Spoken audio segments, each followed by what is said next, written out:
গল্পের শুরুতে আমাদের মেইন লিড হিরোইন জিকে দেখা যায়, যে গ্রামের একটি বাড়িতে থাকে। সে খুশি মনে পশুদের সঙ্গে খেলছিল, বলছিল আমি তোকে ধরে ফেলেছি। ঠিক তখনই তার গ্র্যান্ডমা এসে খবর দেন যে তার বিশ্ববিদ্যালয়ে ভর্তি হয়ে গেছে, এখন সে শহরে গিয়ে পড়াশোনা করতে পারবে। কথার মাঝে গ্র্যান্ডমা আরও জানান জিকে তার নাতির বাড়িতে গিয়ে থাকতে হবে, কারণ বিশ্ববিদ্যালয়টা তার বাড়ির কাছেই। তাই তাড়াহুড়ো করে গাড়িতে করে জিকে শহরে পাঠিয়ে দেন। অন্যদিকে দেখানো হয় মেইন লিড হিরো মিস্টার হাউকে, যিনি শহরের একটি বড় কোম্পানির প্রেসিডেন্ট। গ্র্যান্ডমা তাকে ফোন করে বকাবকি করেন, কোথায় ছিলে, কতক্ষণ ধরে ফোন করছি। তারপর জানান জিজিকে তার কাছে পাঠানো হচ্ছে, কারণ তার বিশ্ববিদ্যালয়ে ভর্তি হয়েছে। যেহেতু ছোটবেলায় সেই রাস্তা থেকে জখম অবস্থায় জিকে তুলে এনেছিল, তাই এখন তার দায়িত্ব নিতে হবে। ফ্ল্যাশব্যাকে দেখা যায় ছোটবেলায় মিস্টার হাউ গাড়ি করে কোথাও যাচ্ছিলেন। হঠাৎ রাস্তার পাশে আহত অবস্থায় জিজিকে দেখতে পান। জি কাঁদতে কাঁদতে বলছিল, দয়া করে আমাকে বাঁচান। তার অ্যাসিস্ট্যান্ট বলেছিল, ইয়াং মাস্টার, আপনার দেরি হয়ে যাচ্ছে।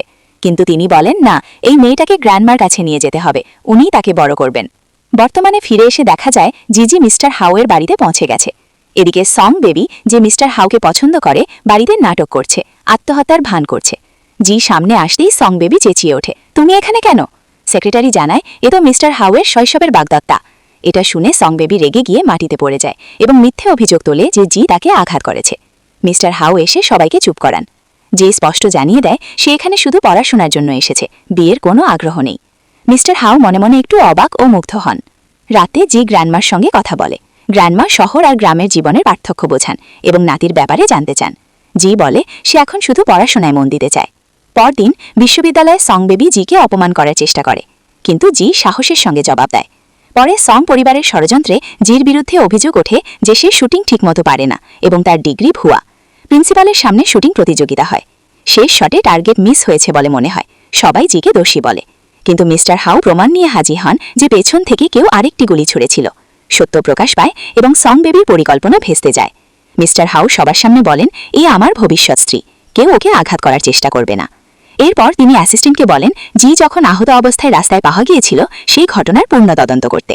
জানা যায় 15 বছর আগে এক মা মেয়ে আগুনে মারা গেছে বলে খবর ছড়িয়েছিল। মেয়েটির বাবার নাম লিং ইউসাং, যার এখন এক মডেল স্ত্রী ও 18 বছরের একটি মেয়ে আছে। সন্দেহ হয় আগুনটা হয়তো পরিকল্পিত ছিল। এদিকে জি ও মিস্টার হাউয়ের সম্পর্ক ধীরে ধীরে গভীর হয়। তিনি জন্মদিনের পার্টিতে সবার সামনে বিয়ের ঘোষণা দেওয়ার কথা বলেন। জি একটু লজ্জা পায়, আবার খুশিও হয়। মিস্টার হাউয়ের মা শুরুতে জিকে পছন্দ না করলেও একদিন শপিংয়ে গিয়ে যখন জি একজন চোরকে ধরে পুলিশে দেয়, তখন তিনি মুগ্ধ হন। অবশেষে মিস্টার হাউয়ের জন্মদিনের পার্টি শুরু হয়। লিং ইউসাং পরিবার সহ উপস্থিত হয়। জির শরীর একটু খারাপ থাকায় সে উপরে বিশ্রাম নেয়। মিস্টার হাউ তার কপালে চুমু দিয়ে নিচে পার্টিতে যান। জি একা শুয়ে মায়ের কথা মনে করে মন খারাপ করে। ফ্ল্যাশব্যাকে দেখানো হয় তার মা বলেছিলেন, চলো আমাদের এখান থেকে পালিয়ে যেতে হবে। তখন সে জিজ্ঞেস করে, আপনি ড্যাডকে ডিভোর্স দেন না কেন?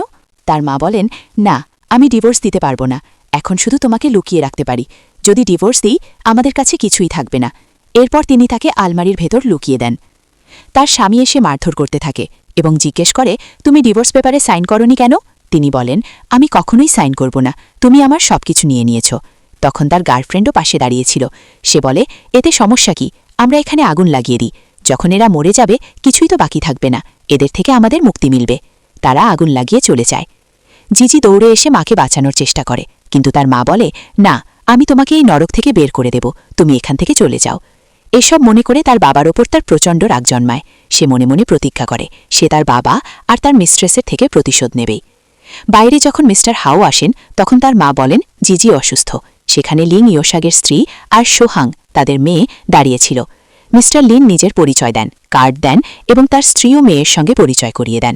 তার মেয়ে কথা বলতে চায়, কিন্তু মিস্টার হাউ খুব একটা গুরুত্ব দেন না। সবাই ভাবে মিস্টার হাউ লিন পরিবারকে পছন্দ করে ফেলেছেন।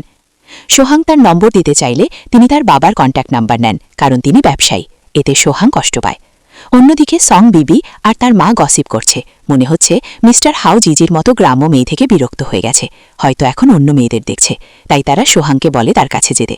মিস্টার হাউ কেক কাটার সময় সোহাং বলে, আমাকে কেক দিন। তিনি বলেন, তুমি নিজেই কেটে নাও।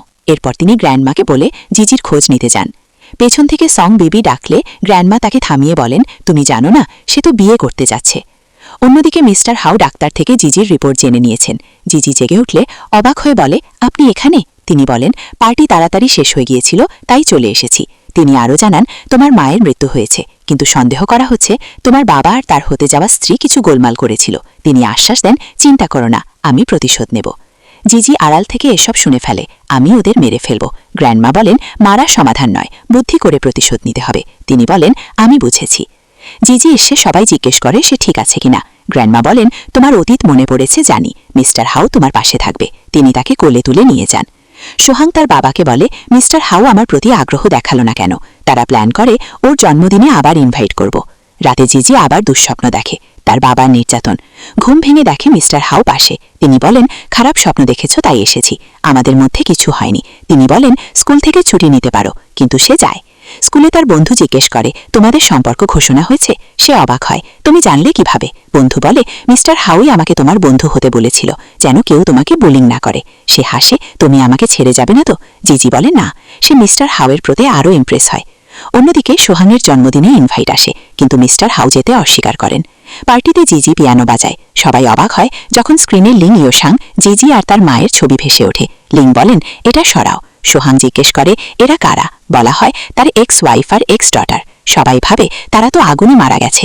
লিংয়ের সন্দেহ হয় মেয়েটা কি বেঁচে আছে। এদিকে মিস্টার হাউ জানতে পারেন জিজি পার্টিতে গেছে, তিনি তাকে বাঁচাতে যান। ওয়াশরুমে লিং জিজিকে খুঁজে পায়, কিন্তু ভুল করে অন্য মেয়েকে ধরে। মিস্টার হাউ এসে বাঁচান। পরে জানা যায় জিজি কাজের মেয়ের পোশাক পরে পালিয়ে গেছে। শেষে জিজি ফাঁদ পেতে লিং ইয়োসাং ও তার স্ত্রীকে পুলিশের হাতে ধরিয়ে দেয়। তারা স্বীকার করে 15 বছর আগে আগুন লাগিয়েছিল। পুলিশ তাদের গ্রেফতার করে। জিজি বৃষ্টির মধ্যে ভাবে, মা, আমি তোমার প্রতিশোধ নিয়েছি। তখন মিস্টার হাউ এসে তাকে জড়িয়ে ধরে চুমু খায়। শেষে জিজি জেলে গিয়ে তার বাবাকে বলে, আমিই তোমার মেয়ে। সে বলে, আমি তোমাকে কখনো ক্ষমা করব না।